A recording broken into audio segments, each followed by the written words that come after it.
Hello, beautiful people, and welcome back to another episode of Two Girls, One Doc. One Doc. It's your girl, Beedie. It's Foreign's the fiance. And we are back. We are back. Back like Sure are.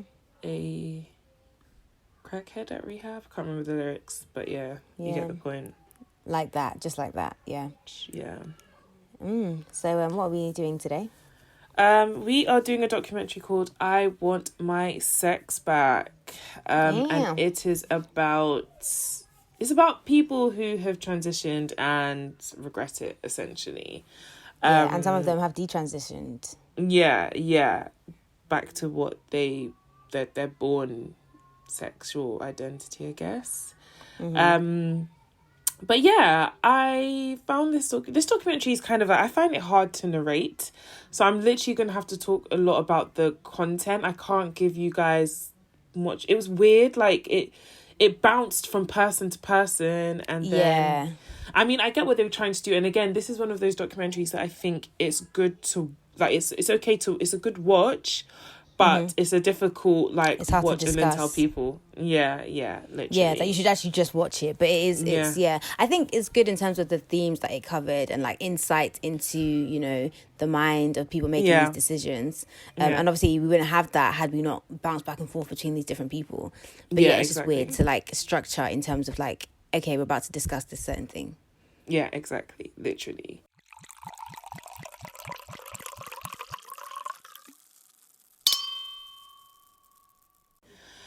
So the documentary opens up in US of A and it's in Lompoc. And some podunk town. Yeah, literally. And we meet like Billy Berkeley.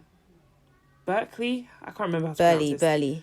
Yeah, Burley. And yeah, it was literally Burley, what more fitting name for somebody who lives in this like podunk.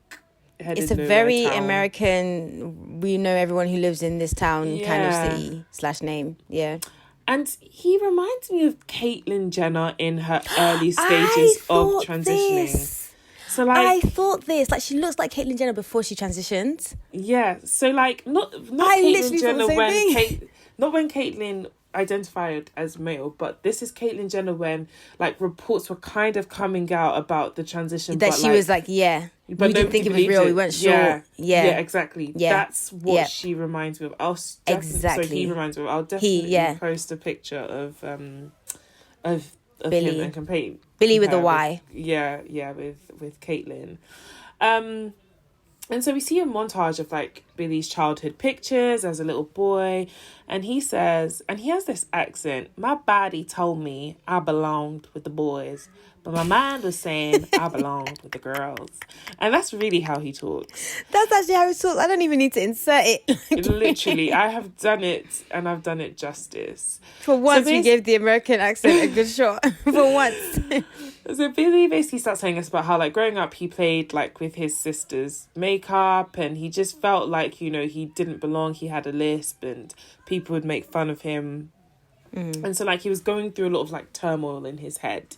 Yeah. So in the 6th grade, he, like, goes to, like, camp, and then his diving coach, like, sexually abused him. Why is this just like, this documentary is not even about this, but of course it comes up because people do this. It's so prevalent. It's so prevalent. Like, my God. Literally. I feel like now it's so bad, but I don't even shudder when I hear it anymore. It's just like, oh, okay. It's like, oh, you too, right? Yeah. Literally. So, again, and this is what I mean about the documentary bouncing, because we hear this from Billy, and then suddenly we move to somebody called Renee Jacks. And she basically tells us she was born a male and grew up in a conservative Republican family. Her father was an alcoholic and her mum was mentally ill. And she says this thing where she says, well, you know, she just knew that there was no way she was coming out of all of this normal, which I think makes sense, basically. Yeah. If you come from a family that has such problems, then it's going to affect trauma you. And stuff. Yeah. Exactly. So she said growing up, she hated her penis. Like, she just remembered, like, everything was fine, but if she would look down and see, like, her penis, she'd be really, really, like upset and angry. And she just knew that inside she was meant to be a girl. So at the age of 18, she starts cross-dressing, and a lot of them start with cross-dressing, which it's like baby natural. steps. Yeah, it's natural. It makes sense. You dress like what you want to be. And we also have better clothes, so there's that. Yeah. So she starts cross-dressing at the age of 18, and then 20, she decides to live fully as a woman. So she leaves like her home, her family home, and she decides she's going to live as a woman. And she says that she felt good, and we see all these pictures of her, like, and she looks stunning. Like, I think she looks does. I think even now, like, she looks so good. I mean, obviously she's old, so she looks like an old woman, but she looks like she's one of those old women that you're like, oh, you were buff back in the day. Do you know what I mean? Yeah, and she like, also you look at her and you're like, you were buff. And she looks like one of those old women that you just knew that growing, like, in her youth, she had a lot of, like, sex and guys were all over her. Yeah, she did the damn thing. Yeah, exactly. Like, yeah. Listen, I've been there, done that. Like, there's nothing you can tell me that will shock me because I've done it. Yeah, literally. Yeah. And also, can I say something as well? Like, I found that, like, her voice... First of all, there's nothing about her that would ever tell me, like, oh, this is a trans woman at all. Yeah, same. But, like, her voice, like... Because basically, with Caitlyn Jenner, when Caitlyn talks, you still hear when she was Bruce, basically. Yeah. Like, you don't hear anything. You still like I see, but with Renee, it sounds like a woman. It doesn't even sound like a woman with a deep voice. It just sounds like it just sounds like a it's really, I find it really good. Yeah, but I heard a lot of them go for like voice training. Like a lot of people who do the male to female transitioning, they do like voice training and stuff like that. Oh, really? Yeah, to get them to talk in a lower like octave. So. Wow. Yeah. Oh wow. Yeah. So basically she says that, you know, going through all of that was fine, like, you know, she would look like a woman and everything, but the problem would be dating, because she looked like a woman, she felt like a woman, and she'd want to date guys, but the problem was she had a penis, and she wouldn't tell these men, and then once they'd find out, they would become violent, and in some cases she'd be beaten, which again, like, this is something that is so common amongst like LGBT community.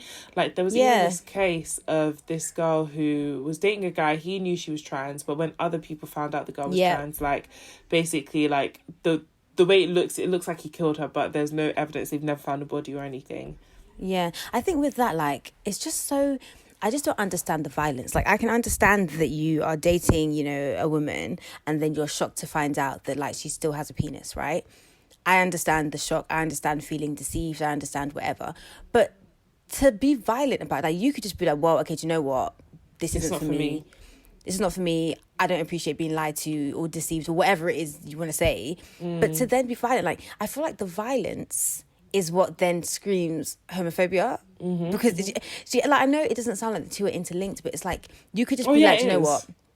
Yeah, it's like, you know, you could be, you know, you're a beautiful woman. Like, this isn't for me. Like, this is not what I expected.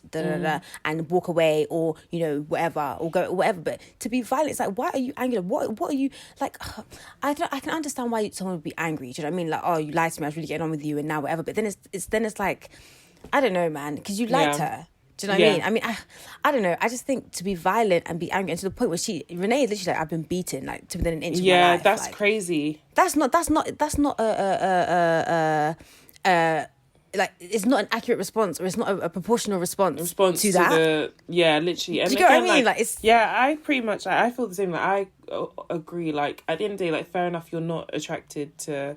And things like, it's difficult to say you're not attracted to trans women, because you in some cases, you literally wouldn't know until it got down to the nitty gritty. But either way, obviously, if you're a heterosexual man, you'd want to be with, like... someone with a vagina. Yeah, whatever, blah, blah. So I understand you being like, okay, you know what, cool, this isn't really, like, my thing, whatever, calm. Yeah.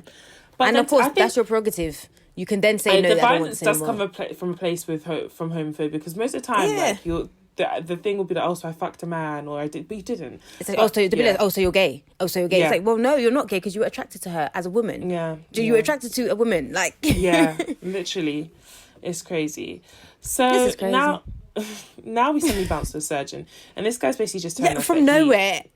This is how his name is. Documentary. His name is Miroslav Djordjevic. I didn't bother because we see him once, but he basically just says, like, he does gender reassignment surgery, and he says like, he basically says he does reassignment surgery and reversal surgery, just kind of highlighting that this is now a thing. And he's like, I'm getting my money either way, which way you want it. And basically he's just saying that male to female surgeries are a lot more successful with functioning genitalia than female to male. And it makes a lot of sense because I've done a lot of like research and watched a lot of documentaries and Googled a lot of pictures of like the genitalia post transitioning, because I'm so interested in, like, I look at my vagina and I'm just like, how can a penis be born from this, be made from this? And the same way, it makes more sense to reduce something, because with the penis, like, you have all of it, right? And the penis is just like a vagina. It's like, when I think of a penis, like, you have instead of having, like, you just stick a little cone on the pubis.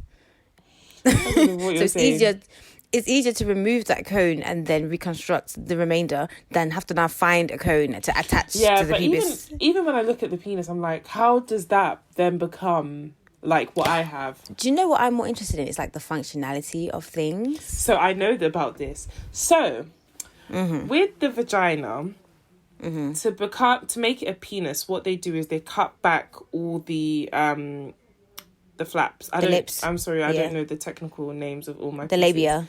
Labia, the minora, lips, majora. All of that, all that good stuff. And then the clit becomes the head of the penis. Oh yeah, they make it grow, isn't it? And then they take skin grafts from your body, so you have to decide where you want it from. Some people take it from the leg, some people take it from the stomach, some people take it from the arm, and then they use that to make a penis. Now the truth of the matter is, most people who then do this surgery, like, either like have, like, they have small penises basically, because how much skin can you graft? It's not even just how much skin can you graft, also it's about how far, like, the clit can then extend to allow how big can you make the clit to then come so very few times do you get, like, are you gonna get people with, like, average. Some people have, like, micro penises, other people have, like, something but then decent. I was reading about some of the surgeries and, like, the techniques that they use, and there's different ones, right? And then some of them you can get a penile implant afterwards, so that would increase the length. But not with all of them. But it reduces the sensitivity of the head. And also there are different mechanisms to make the penis, like, erect. So, like, some of them it fills with, like, a fluid that's in their, like, saline solution, and then when that's full, then there's a mechanism, but it's all in the, like, the balls basically that makes it fill, and then when it fills, then you, like, push that into the penis to erect. But obviously you can't have you can't orgasm, and then there's another mechanism where you literally pump it. So, like, it's very easy to tell with, like, a trans guy during sexual intercourse that, okay, this is a trans guy, because literally, like, they'll be pumping their penis. Now, with the male to female transition, that is a lot more difficult to tell, because basically what they do is they cut back the sides of the penis and turn that in on itself and make it to, like, lips, in it, to lips, and then they reconnect. Do you know what? Sorry.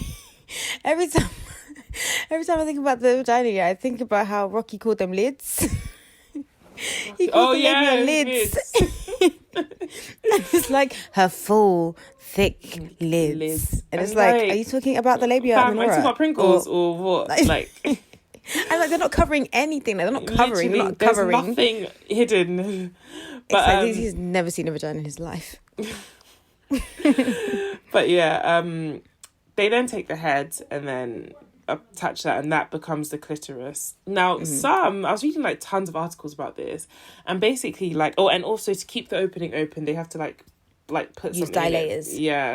And basically, I was reading up about different basically experiences women had after transitioning, and they were basically, so this is, like, male to female, and they were basically saying that, like, some of them get wet, because a big misconception is, like, obviously if it's a fake or plastic, as they call it, vagina or whatever it is, that it doesn't is it more functional than female to male? But apparently they do, and basically I was reading up and they were saying that, like, some of what comes out is what's that thing men have, the prostrate, so liquid is formed from, like, prostrate stimulation. And then prostrate. It's not prostrate, prostate. You're so and then you're very respectful. And then it goes from there into, like, the vagina, and that's how it gets wet. So I've given you guys a but then can they orgasm? The they can. One girl was actually squirted. I really just want to see this in action for like research purposes. I'm not research joking. Purposes only. Mm-hmm. No, it's actually very fascinating. It's very, very fascinating. Yeah. Anyway, so the doctor basically says that the male to female surgeries are more successful, and hence what I've just explained to you guys. So Renee says the main milestone for her was finding somebody who could do her reassignment surgery, and she had a surgery in 1990 and was hoping that, you know, after that she'd feel more comfortable in herself. But she was basically saying that each stage was like chasing a high. So she got on like the hormone she started cross-dressing and she was on a high. She got the hormone replacements on high. Then she was like, okay, she got implants, she was on a high. Then she was like, okay, surely after this final surgery, like this will be the peak and I'll be complete, basically. And what surprised me was that in 1990 there were people doing gender reassignment surgeries, because although I know it's not a new thing, like, oh my gosh, like trans people have been around for a while, I do know that it's not been that long since the surgery itself has been available to people.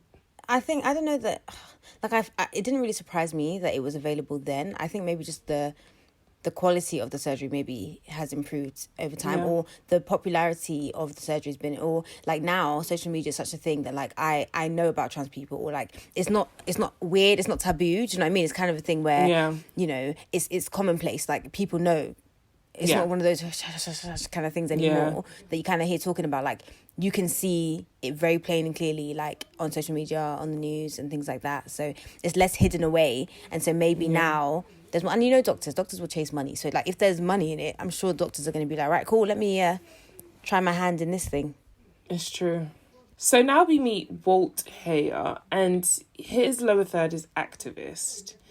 And he basically says it's stupid for people to believe they can change gender. And he's like, okay, anyways, we'll get into it.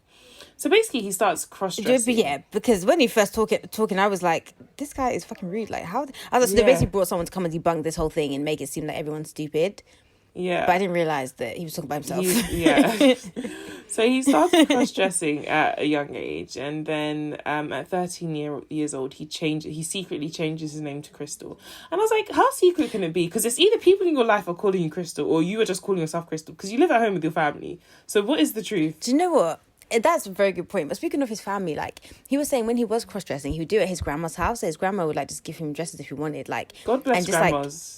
And literally, I was like, do you know how sweet that is? Like, just especially back in those days, 'cause he's kind of old now. So I assume he was, you know, he's been around a long time. Yeah. So it must have been back in the day. And it's like, you know, when your parents or grandparents or people around you just let you do you. Do you, be you. I think a lot of these issues that these people are having is like, they feel like you have to conform to gender roles. Because if I could just be a man or a boy who likes to wear dresses, then I wouldn't then feel like, oh, I have to feel complete by then transitioning. Because I don't feel like everybody have had, like, I definitely believe that people are trans and people feel they're born in the wrong body, and they're like, you know, I need to transition because then I'm going to feel like myself. I'm not going to have this internal battle. But sometimes I do feel like it might just be a case of, I'm a boy who likes to wear dresses sometimes, and I want to put on heels and I like makeup, and that is fine. I'm still I identify as a man, and I want to put on dresses. I still want to be a man.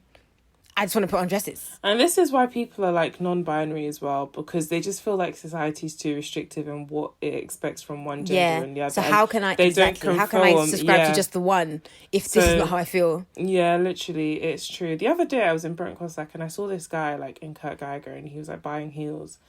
And like the woman was just, the sales assistant was just helping him, and I was like, this is literally like, this is the world we need. Yeah, the world we need, and it's the new normal. Like, it's the norm now. Like, people should feel comfortable. Like, if that's what you're on, like, to go and get a pair of heels as a guy, and if that's what, and it doesn't mean that you're anything less than a guy. You're still a guy. Literally, if that's what you identify, you're still that person.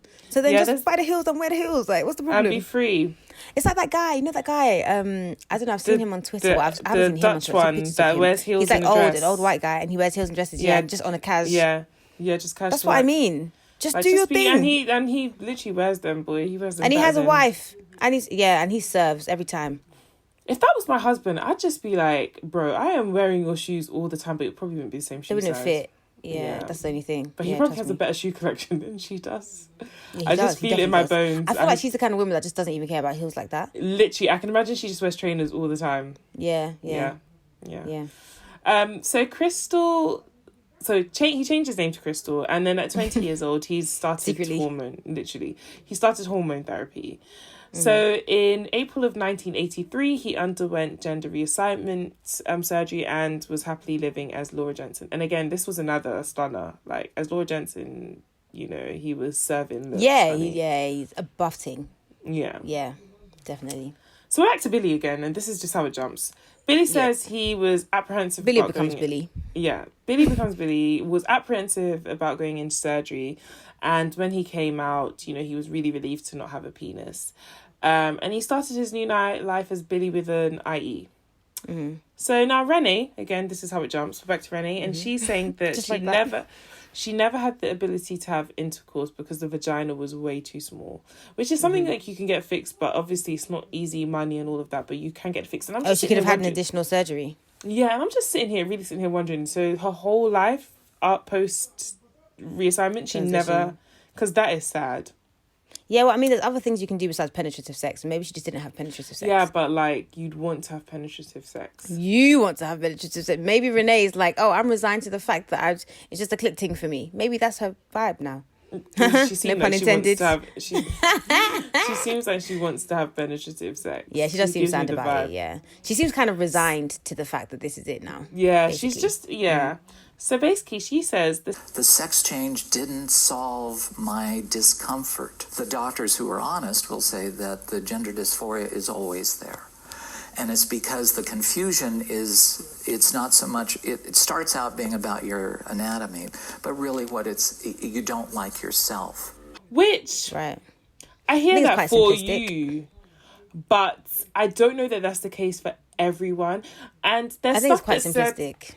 Yeah, and there's stuff that they say later on that I agree with in relation to specific cases that have been brought. Because I do believe that there are...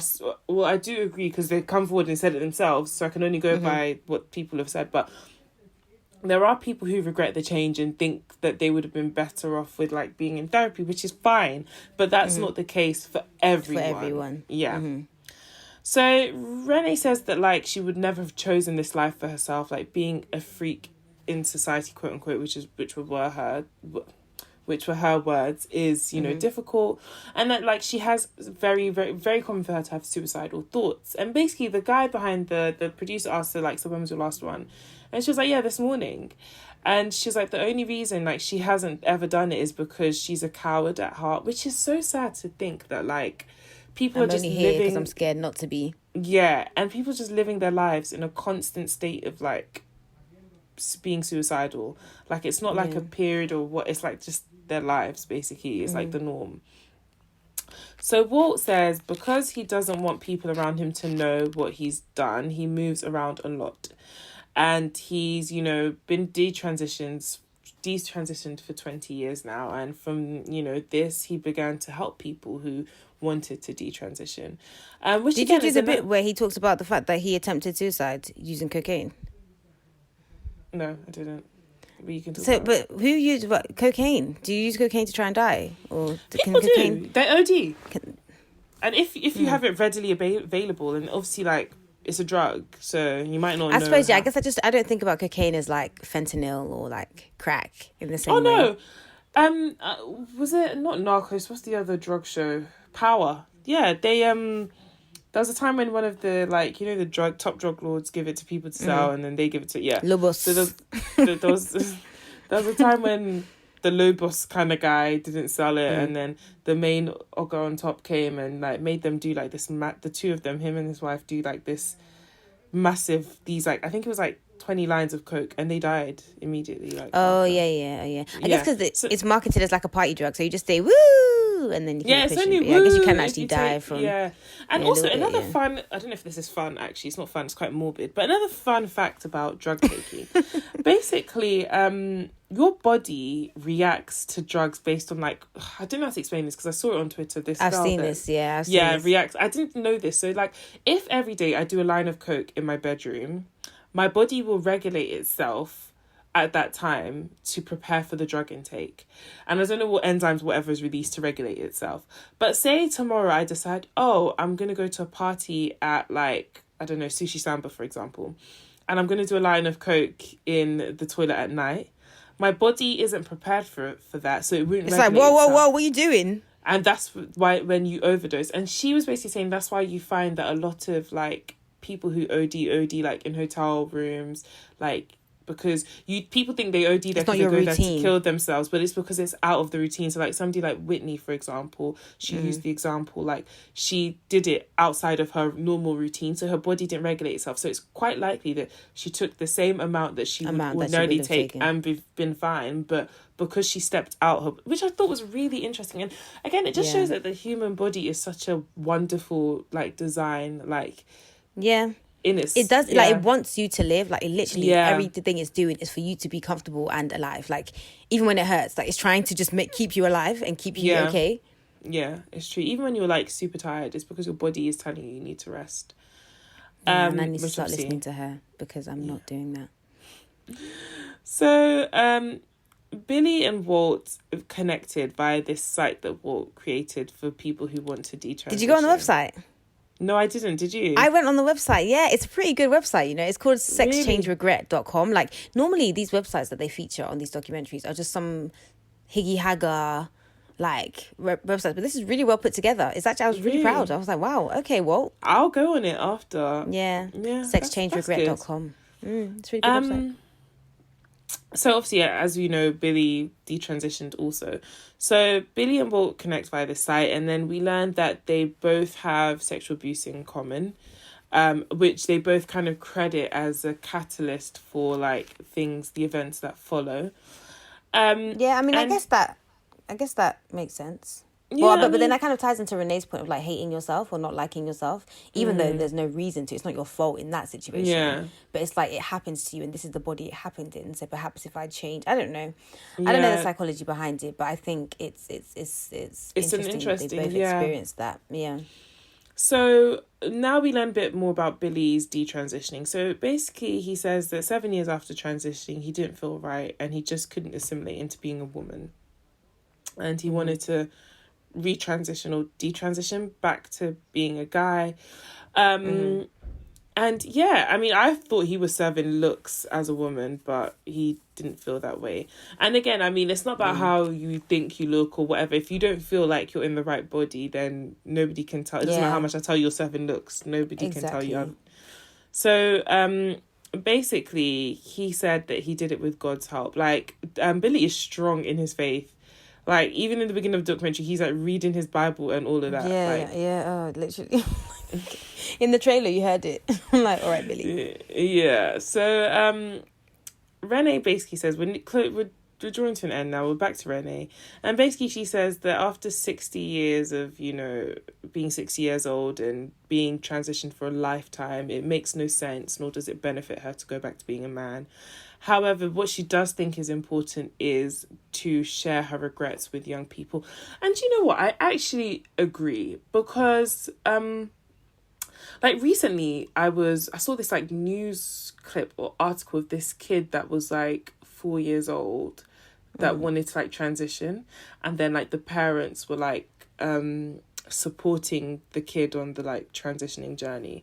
And a lot of people say, like, I've spoken to a lot, well, not even just spoken to, you watch documentaries here, a lot of people say like from a young age they knew they were trans, which I agree, you can, but there are also some people, because I think when you're a kid, gender is so fluid, like you know, I never grew up really knowing that I was a girl other than people telling me I was a girl. I liked what I liked. But I think that's when people allow you to be, because even with Walt, with his whole grandma letting him try on dresses, his parents banned him from going to his grandma's house after they found that she gave him a dress. So it's the people around you that kind of impacts the way that you feel. I agree, I agree, but either way, my point just is, I do think that young people deserve to see the full picture before they make certain changes to their bodies that like they may regret. And this is not to say that transitioning is something everybody regrets. Some people don't, but there are people who later on in life wish they hadn't.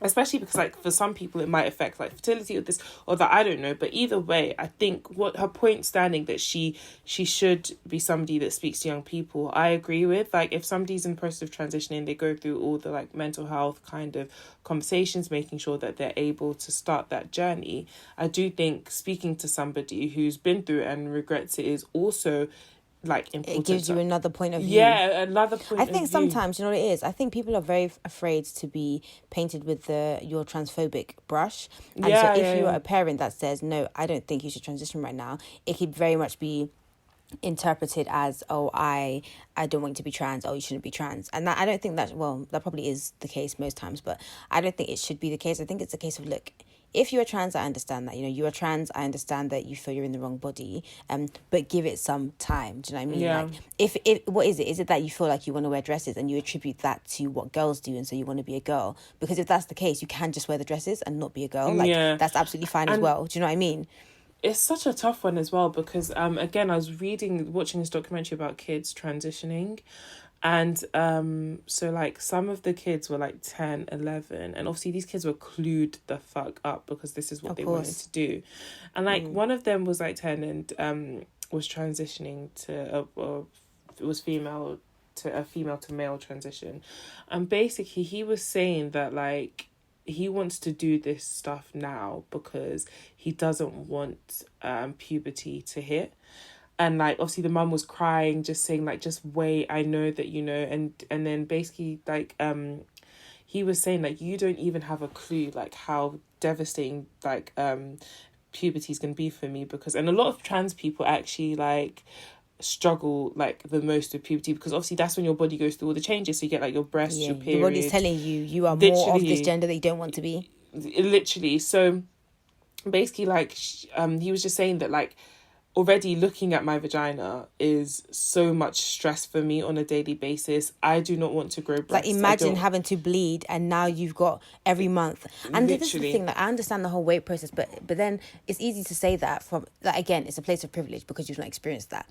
But say, like, I hate the fact I have a vagina. I hate the fact I have a penis.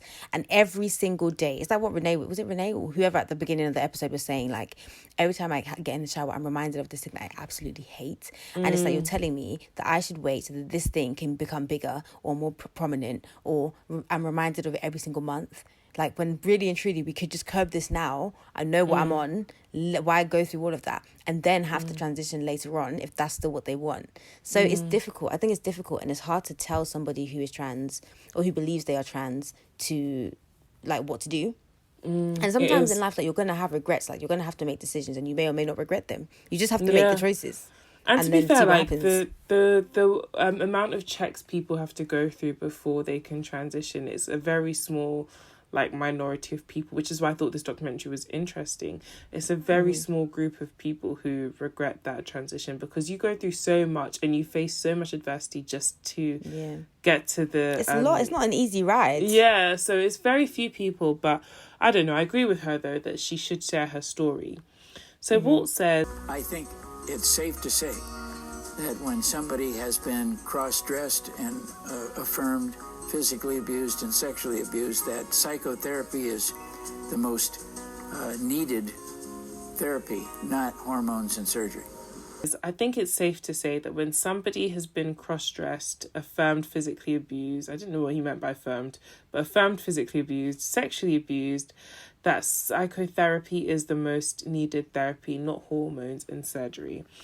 And again, that has been cross-dressed. Like, nobody forced you to cross-dress. It's not like somebody forced you. But either way, I just think everything from physically abused to sexually abused, you should have therapy. And this is why there's so many checks before people... I don't know if checks is the right word, but people who are transitioning go through a lot of therapy before they can transition. And counselling. Because these things need to be... So, okay, yes, you were sexually abused. Yes, you were physically abused. Let's heal from that. Do you still then want to go ahead with this decision? Yeah. I think, and that's what it is. Like, it's not about dissuading you from making the decision that you're making. I think it's just about making sure that, like, you are sure that this is what you want to do. This is not, you know, this is not like a plaster that you're putting on a deeper issue, because it's a big plaster to put on. Like, And also, Walt needs to know that, like, two things can be true. Like, somebody who's been through all that can need therapy, but also still want to transition. So, yeah, I mean, exactly. yeah. So Billy, we now meet Billy's wife, who he met in 2010 at church. And guys, she looks exactly like Kathy Bates from AHS. Do you know who Kathy Bates is? You do know who she is. You just don't remember. Like, you just don't know her name. Story. But she's been in loads of other things. Her. She was in Titanic. Have you watched Titanic? No. I can't see her face. I've got Google open. No, I mean, I don't. Oh, I know her. Oh my God, she's in The Office as well. Yeah. Have you not watched Titanic? No, I don't think so. I'm sure I've come across it, but like I've not sat down and watched Titanic. I've never watched Titanic. No.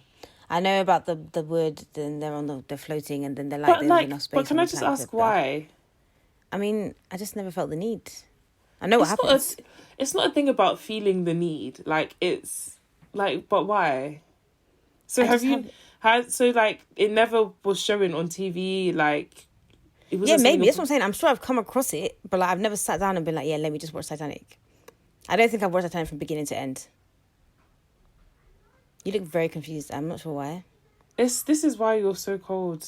I'm telling you guys. Because I didn't watch Titanic. She has no. Yes, Titanic is like the ultimate. That's where like the love starts in your heart from Titanic. No, it was Lion King for me. No.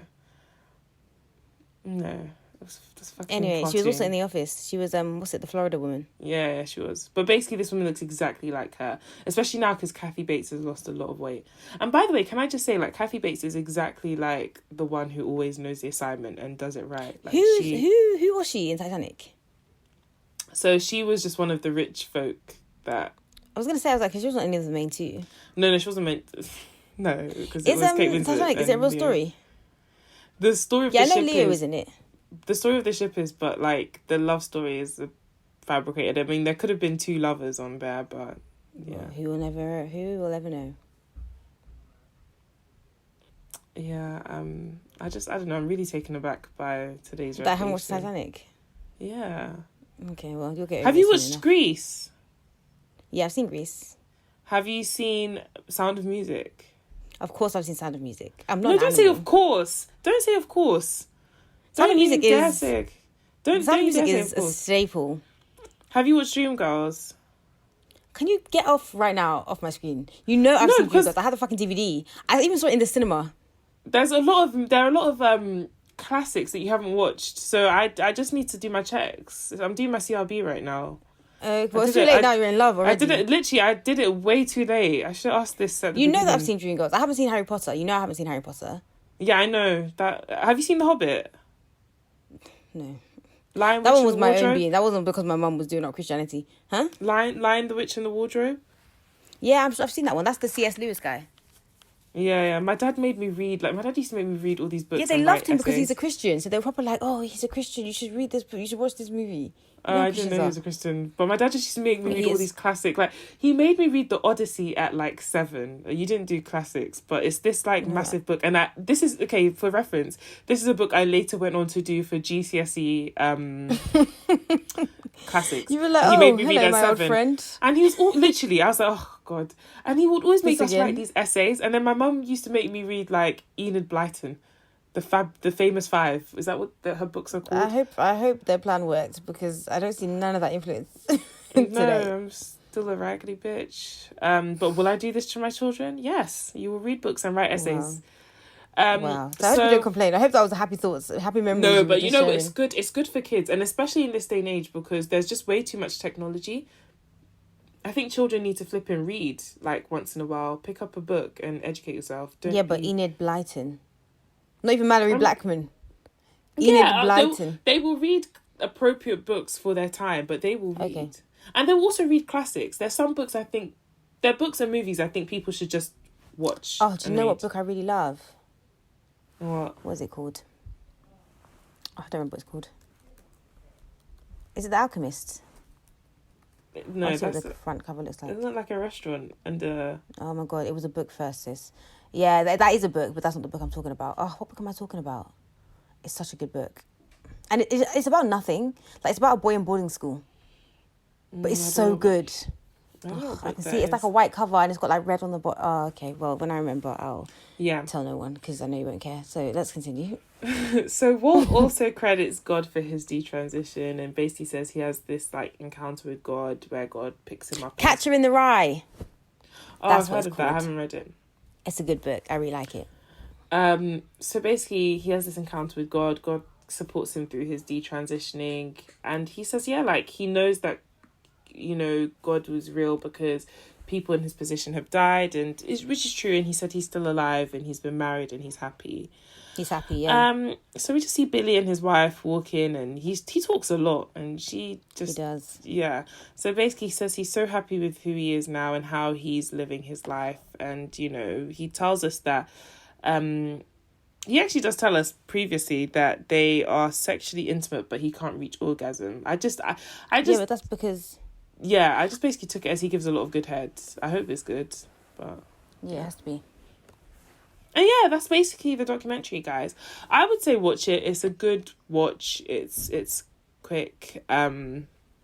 It was on YouTube. Yeah, it was on YouTube, and it's difficult to explain because it jumps a lot, so... it's difficult to like follow each story like in terms of narrating it. Yeah, and also you can see the people, you can see their reactions, you can hear their voices, like yeah. I'd say it's worth a watch. I would too. So next week we are doing a drum roll, please. Credits! Yay! Much Ado About Nothing. Yeah, we're gonna just chat. We'll figure it out as time goes by. Yeah, we'll figure it out. Where can the people find you?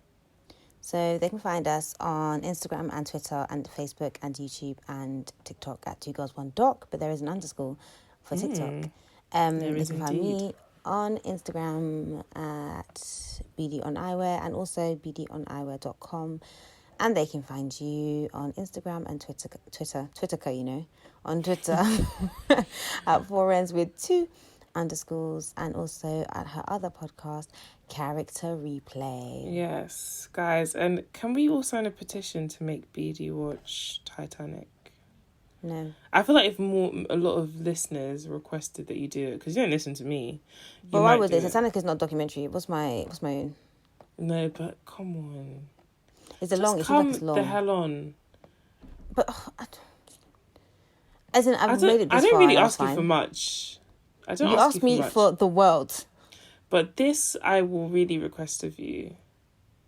When you watch Drag Race, I watch Titanic. When you watch Drag Race, I watch Titanic. Okay, cool. But you don't even understand the depth of like Celine Dion, My Heart Will Go On. Like, yeah, you hear it, but you don't understand like. Near far, my arms are out open in the boat and that. That's what I'm saying. I don't need to watch it. I get it. I get the references. I get the memes. Like, what else is there? What am I watching it for now? Just for bants? When you watch Drag Race, I will watch Titanic. I remember the first time I watched it on the couch with my mum. First time you watched what, Titanic? So yeah. You were crying? Okay. Yeah, because Jack died. I don't want to cry. See, and now I know Jack dies. To be honest, I've been knowing he dies. And you definitely wouldn't cry, but... What do you mean? You wouldn't cry. Catch me on the right week. That week before my period, anything can happen. All right, guys. We will be here next week. Yeah, there's no trailer because it's a credits, but see ya. Yeah. Bye. So she starts cross-dressing. She's